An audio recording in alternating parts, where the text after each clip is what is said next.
Beautiful people. I have a word. This is a specific word for a specific group of people or women who are awakening to their power, who are stepping out in faith, who may be on a personal development journey and things seem very rocky or very scary. I went out on the lake this morning, sat out and prayed and meditated because I woke up this morning crying and I was like, God, I need some clarity. And I took my journal with me and I just kind of wrote down everything that I received. And immediately after, I felt called to share this on Facebook as well. So there's another version of this on Facebook, but I also felt that my ladies here on Instagram needed to hear this. So hopefully this resonates with someone. If it doesn't, take what does. Everything in here may not resonate with you, but I know that someone who is on a path has been waiting for confirmation, has been waiting for a divine word. And if that's you, sis, let's get it. Let's tap in. So first of all, the main theme of what I got this morning was about trust, learning to trust yourself. Trust yourself in the calling that I gave you that they can't fathom. What's up, blessed queen? A lot of this, what I got was about how people are responding to me, trusting myself more, and my tendency to pull back due to people's reactions. So if you are someone that has felt like you've had to water yourself down for people to accept you, or as you're in this new season, you're evolving and you're expanding, and maybe the circle around you is not supporting that, or as you're evolving and you're expanding, people are confused, or you're getting pushback, or you're just afraid to do it, this reading, this message, whatever you want to call it, is for you. So number one, trust yourself, God said, and the calling that I gave you because they can't fathom it. Too often when we have a unique, powerful, divine calling, purpose, vision, we are looking to the outside. We are looking for people to confirm that it makes sense and that this is the route that we should go. And God wants you to know that if it was their calling, then they would have received the calling, right? Because think in history of all of the people who had unique visions and unique callings and things that were meant to shake up the system, right? Meant to shift the paradigm. I'm pretty sure if they had said it to their friends, it'd be like, you sound fucking crazy, right? Like the first thing that popped in my head for whatever reason was Abraham Lincoln. I don't know why, but he wasn't that great. I know he didn't free the slaves so that he could be great. He freed the slaves because it was a war tactic. Nonetheless, I'm sure if he were to consult with his friends back then, they would have been like, what are you talking about? This is insane. However, he made that decision as president and moved forward, and it changed the direction of a nation.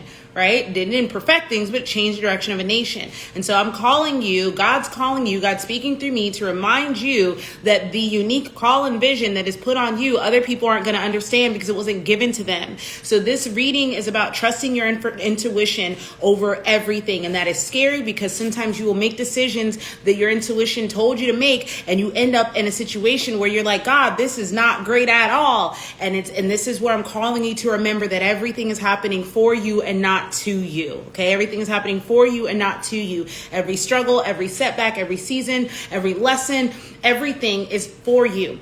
And so while you're in these seasons, I need you to look around and see what is God, what is source, what is the universe trying to show me? Because we prolong our painful periods, right? When we neglect the purpose of the period. We prolong the painful periods when we neglect the purpose of this period. So I'm begging you, encouraging you to lean in, listen to your intuition, and also step back and look at the bigger vision and ask yourself, how is this, right? How is this helping me get to here? What lesson, what nugget of truth, of wisdom, right, is edifying me so that I can be her or him on this vision that God has put on my heart, okay? The next thing that you need to hear is strap in.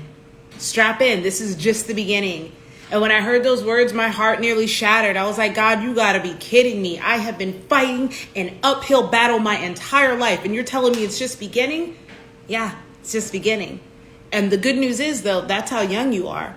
You may feel you're in your mid-20s and you're like, oh my gosh, I should have it all figured out. Me, I'm getting ready to hit 40 soon. I turn 37 next year. Part of me is like, wow, I'm not a millionaire yet. Wow, I'm not famous yet. I'm not a famous speaker yet. I'm not a famous author yet. What the really? No, that's good news. You're just beginning. Everything that you went through up into this period has prepped you for what you get to walk into in the next season. So the strap in, the journey is just beginning. Trust that everything that you have went through up until now is what has given you the tools to be able to step into the next season. The next thing that you need to hear, I'm just going to reiterate, or that I heard today, was trust yourself and trust the power that is within you. When we stop trusting ourselves, when we stop believing that we are powerful beyond measure, when we start believing the lies, whatever your religious background is, the lies of the enemy, the lies of our friends, the lies in your head, whatever it is, when we stop trusting in our power and we don't remain steadfast to our truth, I feel like that is when life gets shaky. The moment, imagine I use a lot of religious references because I'm a pastor, that's what my major and my degree is. But if you don't relate to this, I'll try to find another example for you. But when Jesus was when Peter was walking on the water to Jesus, the moment he started to doubt, right, is when he started to sink. And so regardless of what your background and your faith and history is, that'll preach. The moment you take your eye off of what you're walking towards, the moment that you start to have doubt in yourself and you lose faith, that's when you start to sink. So God is telling me to remind you to remain steadfast in your truth, not what everybody else is saying, not what everybody else thinks that you should do, but your truth, right, that is put in your heart, because that's where your power is, right? Know it and walk in it. And someone needs to hear, I don't know who, but someone needs to hear that you deserve to be here. You deserve this, that big vision that scares you, that next level that scares you, that relationship that you've been praying for, all of these things that scare you, you do deserve them. You are worthy of them. And it is a non-negotiable for you to trust in that and walk in that. Okay. The next thing that someone needs to hear is that people who can't support your dreams, right? Or people that can't see your dreams, they can't support your dreams because they can't see them. So you get to give yourself permission to continue to dream big regardless of what everybody else knows, because they're not having those conversations that you and God are having. They're not seeing those things and feeling those stirrings within their hearts to take the steps. They have their own calling. They have their own mission. You're only responsible for the one that has been put in your heart. And someone else needs to hear, don't allow the fact, and this one trips me up a lot too, but I'm kind of a hippie and I'm like, go with the flow so it doesn't trip me up too much. But like sometimes when I'm like, God, I really need this, and time's ticking. Don't allow the fact that you don't have the concrete steps of the grand picture to slow you down. I used to boast about how big and deep my faith is in God because I take big leaps and I take big jumps and I take big acts, but it's in the small day-to-day decisions sometimes where I'm like, God, is this real? Is this true? Do I stop? Do I pause? Do I go? Like, I don't know. And I need you. God wants you to know that just because you don't know what the next step is, you don't have a concrete plan. That's what faith is. That's what faith actually is when you don't know what's next, but you're like, they put this in my heart. So I got to put one foot in front of the other. And even if that means just taking it one day at a time. If I'm going to be transparent with you, I'm in a stage of taking things one day at a time right now, because when it was time for me to create my vision board for 2023, I didn't have anything. And I usually have a course in the beginning of the year to help people vision and plan out their year and help people understand manifestation. And I really specialize in helping religious people that came from church understand manifestation, and that it's not, anything crazy like it's in the Bible, just with different words. And so we usually do that, but I couldn't do that this year because I had no idea what this year would bring. I was unable to forecast a vision for this year because I had no idea what this year would bring. And even though I did create the vision board, and so far, what have I manifested? I manifested the relationship. I wanted a loving relationship. I also put on there that I would wear my real hair down more naturally, and what a coincidence, I'm not now. But being in this relationship is what caused me to start wearing my natural hair down more, because she loves it and I don't feel insecure with her. So it's really cool to cast those. I also wanted deeper relationships with my children, and those are growing as well. Some of the other things on the vision board I really don't want anymore, but I put them on that board because I thought they should be here. So I'm like freaking out, like, God, what's next? What's next? And so I'm really in a stage of one day at a time, because none of that stuff looks like it's coming to pass anytime soon. And all I can do is trust the bigger vision on the other side. And now what I really want to get into is the meat and potatoes of what I heard this morning, which was those of you who are stepping out in faith, those of you who are listening to your spirit guides, listening to spirit calling you to be this type of person, that you're speaking out, you're being more bold, you are awakened, and you have become empowered and emboldened, and you're getting pushback. First of all, if you're on social media, I need you to understand that everyone that's looking at what you post is viewing it through their own lens. They have their own particular lens. And you also have to remember that you have young people, you have old people, you have people that are spiritual, you have people who are still asleep. You have all these different people. And so the things that you talk about will not resonate with everybody. I don't care if you have a niche down page or not. Like, it's not going to resonate with everybody. And here's the cool part, right? You will be polarizing the more you step out into your unique purpose. You will be. That's just what it is. Even if you think that what you're doing isn't polarizing. And especially if you're someone who has struggled with needing acceptance from people. I promise you, the universe loves some fuckery and will throw the things at you the most, things that you don't want thrown at you the most to help get you the things that you want the most. So they will throw the things that you least want at you to help you get the things that you want most. So what I mean by that is the thing that you want most, you're going to have to do the thing that you want to the least to do, because that's where it is. It's kind of like, oh, you want a big butt? Well, you're going to have to do a lot of painful stuff to get that big butt. Okay, you want fame, success, and wealth? Well, you're going to have to do a lot to get that, the hard work and the uncomfortable part, right?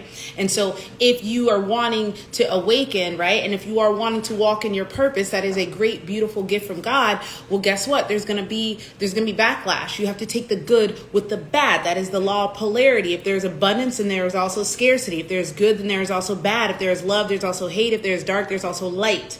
And so when we are stepping out in our truth, which is our truth, there's also going to be people out there that don't agree with our truth and call it false. And so you're going to get a strong reaction from people. You're going to trigger negative reactions of people. This is something that God has been working on me for years. I was like, God, why am I not growing as much on social media? Why, so all these questions. And anytime somebody would comment anything negative, right, or anything that wasn't in agreement with me, or anything that triggered me, it would mess with my head for the entire day. I would start to wonder, am I doing something wrong? Am I saying something wrong? Or I've offended this person. Oh no. And I'm going to segue real quick to a lesson that God had to teach me, a very humbling lesson, and it's this. When I was in church, there was a female pastor that I look up to this day. Her name was Pastor Sonia Figueroa. You can look her up. I don't know if she's that famous, whatever. Sonia had big hair. Sonia was fashionable. Sonia was like baddie. But she also had walls up, and sometimes people would say that she was cold, or people would say that she was mean. But guess what? Everybody was there when Pastor Sonia came to spit fire and preach, because she spit fire. It was to the point where some people were intimidated to be in her presence, because it's like she could see through you. And I remember that I was one of those people that would judge her from a distance, like, oh, well, if I was her, I would do it this way. Or if I was her, I would do it this way. And same with my male leaders. I used to judge them like, oh, well, if I ran the church, I would do it this way. And if I did this, I would do it that way. And God humbled me, right? Because I'm still not in the position of leadership or in the position of, responsibility to that level that they have. And I get backlash from so many people like, well, you should be talking this way. Well, you shouldn't be saying this. Well, you shouldn't, da-da-da-da. And you need to slow down. And you need to be more aggressive. And you need to move fast and da-da-da. And I was like, holy motherfucking shirt balls. Like, damn. Wow, is that what it's like to be them? And they did that for decades. And God's like, yeah. Because when you're walking in your truth, you're going to get a strong reaction from people. You're going to get a negative. These are people preaching the word of God, and they weren't doing anything wrong. They weren't molesting kids. They weren't stealing from anybody. They're just preaching the word of God and being themselves. And even then, people had shit to talk about them. Because that's just what it is. When you walk in your truth, you're going to trigger people. And the reason for that, and I say this all the time, is that everyone's response to you, people's responses, is more of a reflection of who they are and what they're going through than it is of you. And when you trigger negative responses and negative reactions out of people, what it is that you've illuminated something within them. They're responding from their level of consciousness, and how you illuminated something within them that they have not been able to process, or they didn't know was there to process. So when they did, it's kind of like a startled baby, right? And when we're fearful, we usually have we defend or we get offensive. So they may defend themselves. And I've done this recently when I felt like I was triggered by something someone posted. I got defensive. And then the other thing that people do is they get offensive. And so it's going to take an insane amount of courage and an insane amount of bravery for you to step out in faith and say the words and do the things and walk the path and build the business and build the brand and create the family and do the things that God put in your life to do. It's going to take considerable bravery and courage because you're going to trigger people. You're going to, right?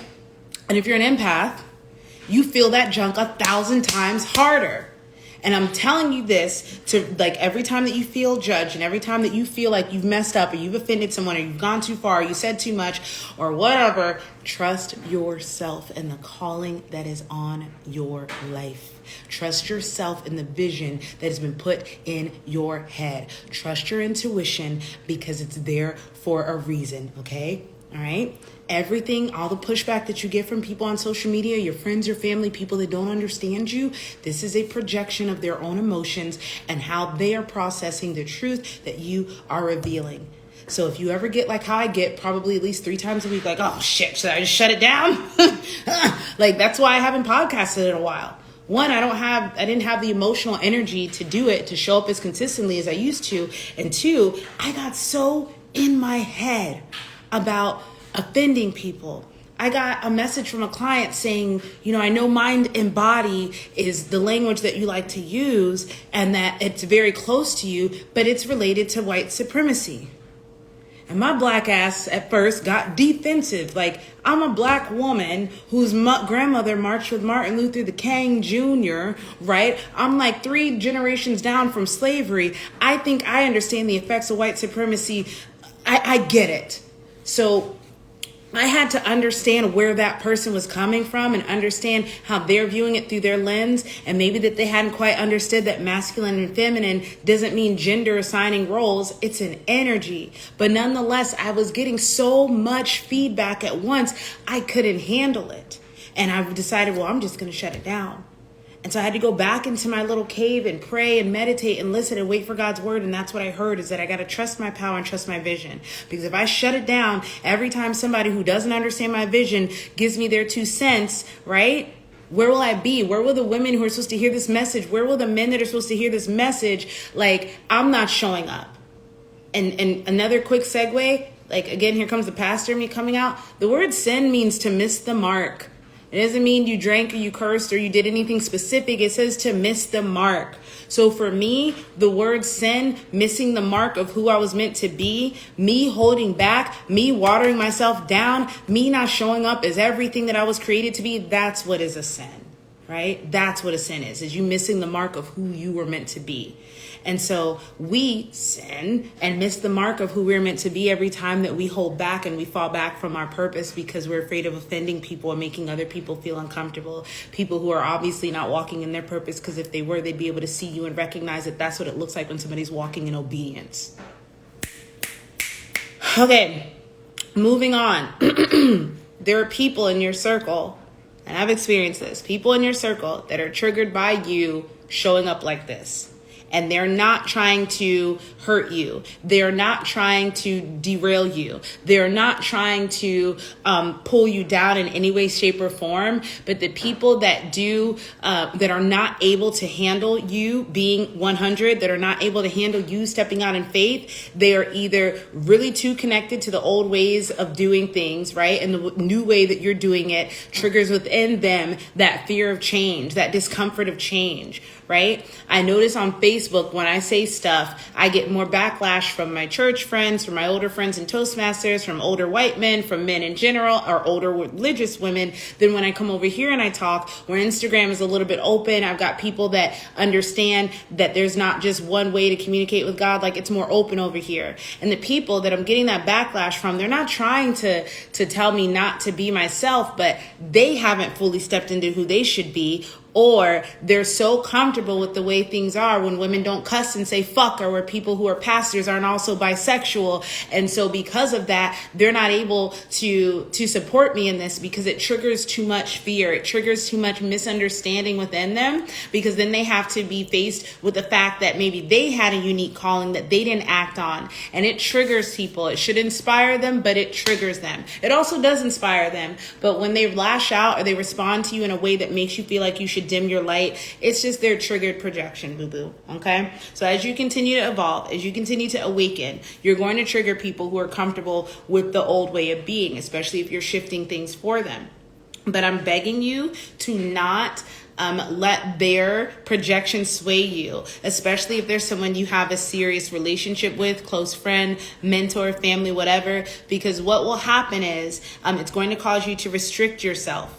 It's going to cause you to stay small. It's going to keep you from evolving. And when you restrict yourself on account of a relationship, you end up resenting that relationship, right? So people that are dimming your light, right, and causing you to restrict, you will end up resenting that relationship. Remember those 3 R's: restrictions, relationships, and resentment. You don't want those 3, right? So you get to distance yourself from them because everything was meant for a season. There are people that this time last year I was clinging tight to because their wisdom, their words, their knowledge, their presence was everything that I needed in that moment. And now those same people this year, it's like, okay, well, I've continued to evolve. And because they're a little older than me or a little stuck in their ways, they have not. And that's dope. That's on them. But I got to go. I got to keep evolving. Otherwise, I'm going to restrict myself and I'm going to resent you for it. So I love you, but I'm going on to the next season. Right? Okay.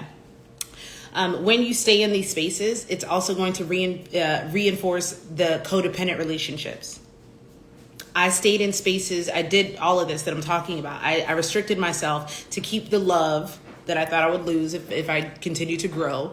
I restricted myself in relationships. There was resentment, and we created this codependent bond of them being attached to my old self and me being attached to the love that they were giving me as my old self.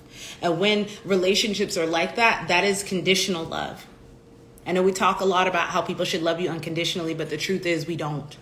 The only unconditional love there really is out there is like with parents or with pets. Because parents, you should love your kid, whether they make straight A's, whether they're gay, whether they have done heinous crimes or not. You still love your kids. That's unconditional love. Your pets, you love them whether they poop, pee all over the house, ruin your clothes, whatever, because that's unconditional love. But in adult romantic relationships and in adult friendships, we generally don't love people unconditionally. And I'm not saying we're all pieces of shit. We're just human. And we love people as long as they're not disrespecting our boundaries. And that's normal. There's nothing wrong with that. But that's the truth of it. And when you stay in these conditional, codependent relationships, them depending on you being that way, but you're ever evolving creatures, so you evolve. And so now they can't love you because you're not who you were when they met you. Like, bruh, I have this little strange theory that this is why the world is so fucked now, because we didn't learn to love people conditionally, unconditionally. Like the phrase love wins, or one of the biggest commandments in the Bible of all is to love one another and love God. Like literally love was the commandment. And because we haven't learned to accept people as they are and love them unconditionally through the good, through the bad, through the sad, through the broke, through the stank, through the rich, through all those things, because we have not learned how to love one another in every stage and every season that they're in, lots of people have withheld who they were meant to be, right? And I have this theory that if everybody was who they meant to be, and I'm tying it back together to what I said in the beginning when I told you that the definition of sin is missing the mark. And so missing the mark means not being who you were created to be. And there are so many people sinning or missing the mark, not stepping out in faith and being the person that they were created to be, because they know that if they do, they're going to lose the love of their friends and their family and the people that they rely on. And so literally it is love that rules on, literally is love that solves everything, but we don't realize that. And I feel like because of this lack of unconditional love out here in this world, that's why people are stuck. That's why we're not seeing more spiritual revivals. That's why we're not seeing more healing quickly and fast. I feel like we are now. I feel like thanks to social media and all of us hippity-dippity woo-woo women waking up and speaking healing, waking up and giving forgiveness to people that shouldn't have it, just so that we can heal and so that we can empower other women and other people to do the same thing. I think we are waking up. I think we are experiencing a paradigm shift. I think we are experiencing a global awakening. Shout out to the internet. Shout out to COVID for giving us all that time of peace to be able to go within and do that inner work and it strike up this desire with so many other people to do the inner work, right? I feel like that is happening, but we would see more revolution and we would see more revival if we allowed people that space to be unconditionally loved. And so if you are someone who can relate to constantly shedding layers, right? You need relationships, you need fellowship, you need community with people who support your ever evolving self. I'm almost done. Okay. Thank you so much for your feedback, by the way, Blessed Queen. You understand how much that helps. Like, know that it's resonating with someone. Well, it doesn't help. It just feels good to know that this is resonating with someone and that it was here for someone, even if it was just one person. I'm glad that this is hitting. So I've talked a little bit about how there were pastors that I used to think they were viewed as cold. There are people that like were inaccessible, and I slowly started to become one over this past year, and I started to feel bad because I realized my relationships might have suffered. But here's the thing. Those walls that I put up were to protect myself, because the people, yes, I'm so glad. The walls that you sometimes have to have walls. You are so welcome. You sometimes have to have walls up, right? Because it is a privilege to be in the presence of an ever-evolving soul like yourself, right? And the people that are connected to you have to be okay with you constantly evolving. They have to be. Otherwise, they're going to do everything that I said on the last page. They're going to restrict you, and you're going to resent them, and it's going to become this codependent relationship. And my personal walls are up hella high, because I've learned to be able to sense when someone is only attracted to the version of me that they want to see, or that someone is attracted to the version of me that they knew back when I was Pastor Bonds and in church, or when they knew me as, the thought back in my teen years, or as the wild girl in my early 30s, or whatever the fuck they see me as, what they connected as. A lot of them, if they didn't grow with me, this isn't everybody, but a lot of them only loved that version of me. Here, a good example is anyone that, like, when I used to sell weed, I had so many friends, and the moment I stopped selling weed and stopped being that girl, I lost all those friends. Because what? I'm not the trap queen. I'm not the dope girl anymore. Like, so why would we be hanging, right? Because we didn't have a real relationship. Our bond was just based off of who I was in that season in their life. And so I have walls up because I'm loud, I'm engaging, I'm motivating, or magnetic even, if you will, and people are drawn to me. During the pandemic, my business grew so much for so many other reasons, but one of them was because I was very confident on camera, and women that saw that wanted a leader. They wanted something to cling to. And I was very rah, rah, rah, in your face and da-da-da, like that masculine energy that provided that structure for them as a coach that many of them couldn't really relate to as I started to move more into my spiritual phase, or more into my, okay, I'm a CEO now, I'm going to start having boundaries in my relationships with my clients phase. And I had a lot of people that didn't understand that. I had a lot of people who disagreed with that. I had a lot of people who gave me backlash, like, you should be running your business this way, you shouldn't do that, yada, yada, yada. And it's like, because of what I said in the beginning, I was listening to everyone, and I wasn't trusting my vision. I wasn't trusting the next steps, and I would take a step and I'd get backlash. I'd take a step and I'd get backlash. And I was like, God, is this right? And it took me about 1.5 years to realize, like, yo, why are you listening to these people? This isn't their business. This isn't their vision. This isn't their calling. What the fuck are you listening to them for, right? So I have high walls because it is a privilege to be in my presence. I have high walls because I don't want to keep attracting people who only connect with me on a version of me that served them. I'm here to serve myself and the collective, right? And if I got to piss off a few people here and there so that these messages can get heard by the people that need to hear them, well, I'm going to do it, right?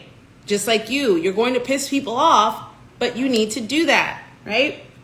You are constantly changing, and you need relationships that support that. So I think I've got one more thing that I want to share with you guys. But just remember, the people may be triggered on the outside, but deep down inside, they're inspired. Whether they can verbalize that or not, whether they can process that or not, at the end of the day, at the end of the year, at the end of the month, whatever, end of the 5 years, they will realize just how much a confident, powerful force of nature like yourself inspired them to do the same, or at least inspired them to go find people that will be boring and not evolving like them. Last but not least, you're doing heavy work. You awakened woman, you fully embodied, you chasing after your goals, you chasing after your vision, that's what I heard God said, and I was questioning it. I'm so glad that this is confirming that, boo-boo. Oh my gosh, look at that. See, I was doubting whether I should come on. So I'm like, you already did this on Facebook. Just share it on Instagram. But I'm glad that I came on live and did this.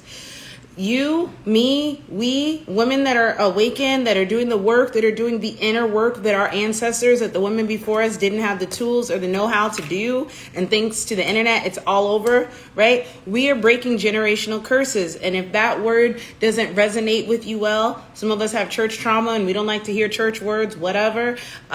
Healing. You are healing patterns and cycles that were long-standing within your family. That your family members, that your mother, that your brother, that your dad, that your grandma, your great-grandma, your grandfather, all the people that they were not able to heal on their own. Right? Because they didn't have the space, they didn't have the tools, they didn't have the know-how or what to do to be able to do this. So this is deep work. This is extremely deep work. And it will pull up a lot of emotions, not only for you, but for other people. And that's why it's triggering other people, because they realize, oh, snap, listen to all the things that she's saying. I may have some work to do. Oh, no, I don't. Their ego kicks in. No, I don't. She's crazy. Remember, when people get triggered, like I was saying in the beginning, they either get defensive or they get offensive. Okay?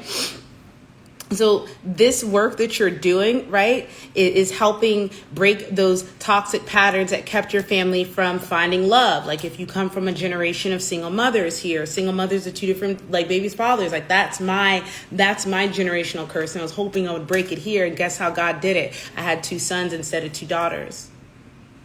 My mom had 2 daughters, right? Or my grandma had 2 kids. And then my mom had 2 kids. And then my mom's 2 kids had 2 kids from 2 different men as well. And I was like, God, I want it to stop with me. God said, you have 2 sons. Now you're not going to create any more single mothers from your line. I was like, I see you, right? But maybe there's another cycle in your family, like not being able to find fulfillment because they just had to bust their ass to work so hard and they never got to find that fulfillment in their life, right? Maybe you're breaking that cycle and that's why it's so hard. Yes, girl. And that's why it's so hard to choose between working and fulfilling your dreams, because at one side you have this generational stronghold of people who never found fulfillment, which, by the way, is a lot of people that came before us, right? That's why they used to discourage people, like, you can't follow your passions because if you do, you'll be poor. But remember what I said about the sin and missing the mark. Imagine how many people and how much this world would have been changed if more people worried less about just struggling and trusting and walking in faith that if God put this on my heart, then he's going to provide, right? You're breaking curses of financial instability, right? Maybe it wasn't, on the flip side, people that never found fulfillment because all they were able to do is work until they died. On the flip side, there's some people who worked and still never had anything to show for it, right? They didn't have fulfillment and they didn't have financial stability or freedom. Maybe you are breaking that cycle, and that's why it's so important for you to have that 9-to-5 or that job that you think is a curse, but it's actually a blessing because it's giving you the ability to save. It's giving you the ability to travel. It's giving you the ability to experience things that people in your family's generation never had. So maybe this is a reminder to be grateful and to be thankful, because what you think is a curse is actually something that is breaking the generational curse in your family. So finishing it up with your path, your life is unique to others. So don't judge yourself and don't compare yourself. One of the hardest things that I've had to go through this past year was judging myself. These people are in the same program with me as a business coach, and they're already, at 20,000 followers, or they make, $1 million a year. Like, what's wrong with me? And what's wrong? Like, and really questioning myself and judging myself. And I had to remind myself, like, is that why you got into this? Is this why you started doing this work? Is this why you decided you want to be a pastor at 23 instead of being a nurse, which would have brought financial stability? No. You chose the light work. You chose to be someone that's going to help people on their healing journey. So don't go now comparing yourself to people who didn't choose that same path as you. Those people chose the path of, I want to be rich and famous right now. And bless them. There's nothing wrong with that, but that's not the path that I chose. That's not the soul contract that I agreed to with God when I came down and incarnated as this version of me that speaks and walks and talks the way that I do. So if that's you, you don't get to compare yourself to other people who said yes to something else instead of yes to the vision that God placed on their life. And maybe it is, but it's not yours. It's not yours. Trust yourself and trust your vision and what he put on your life. Last thing, I know I said last thing, but this is just a reminder to level up your social circle. there are people in your social circle who are committed to staying the same, who are committed to not changing, who are committed to not growing and to not evolving. And if you continue to connect and align with these people, then you will stay where they are. You will look like they are. But if you were serious about doing the work that is put on you, if you were serious about manifesting those goals and those desires that are put in your heart, you got to level up your circle. And I believe that what you seek, you will find. So if you start seeking like-minded individuals, you will find them. If you start, the only reason why I got on the path I'm on now is because I remember when I left church and I was so brokenhearted. And I was like, man, God, I can't believe how many of my friends are so not for Black lives, who don't see systemic racism. Like, they're really arguing with me about this. I got a son black as his damn shirt, and if he was to end up shot by the police tomorrow, their response to what's on the news is showing me how they respond to my kid. I was crushed. I was crushed that the fact that I knew I was bisexual for so long and I couldn't come out and be who I was, because that's not how my church friends were. And so I sought community and I sought fellowship, and my heart yearned for people who were Christians and who believed in God, but also understood that everything isn't fucking cookie cutter. There's areas of gray, right? And I found them. When I started putting that out, I started finding pastors who were gay. I started finding pastors who believed in Black Lives Matter. I started finding pastors that didn't, and I was like, oh my gosh, they exist. I'm not alone. So if you're running in social circles that don't align with you, right? And we all don't have to align the same way. God made different religions and different races for a reason. You don't have to be clicked up with everyone that believes stuff that you don't, and they don't have to believe everything that you do. But your tight-knit circle, remember what I said, the people that are privileged, who have access to you, need to support you and understand how you're evolving. And who better to understand how you're evolving than people who are also evolving? It's crazy. So again, for real, last thing, know your worth. Okay. Be cautious of people who want to be in your presence just because of what you bring to them. Be cautious of people that latch onto you because of their own insecurities, right? You want to make connections with people that are stable, right? Not people who are latching onto you because of their own insecure attachment styles, right? Because their energy will hold you down. Their